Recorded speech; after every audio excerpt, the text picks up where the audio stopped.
We're starting our tips off this year with some dispatch features. In this video, we're covering a couple of tools you can use to view or move resource positions. The first and most basic tool is to set the automatic trip view to dispatched status trips only.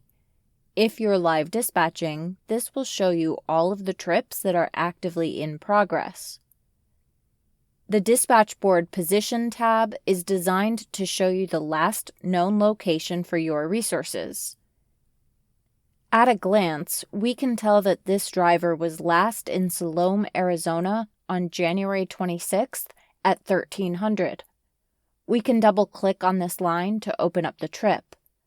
The stop with the greatest confirmed date and time is what gives us our last known location for each resource. Don't forget that you can pull out your preview pane to see the complete contents of the trip too. This dispatch view has a couple of other features. Get flagged if a driver is late for an arrival at their next stop, and get flagged if a driver hasn't made an arrival, departure, or other check call within a certain time. Let's go back to the trips view of the board. You can view a quick history of a resource's locations by right-clicking on any of their trips and selecting View Positions. You can use geocoding technology to view a map, which includes the resource's scheduled stops. And the last tip related to current resource positions is creating deadhead moves or other adjustments on the driver's dispatch schedule.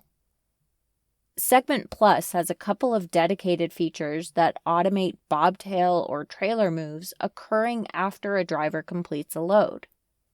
These create new segments that connect to the source trip. The Position Resource tool can be used to create deadhead moves or position adjustments. These create a position-only trip type that show up on the dispatch schedule.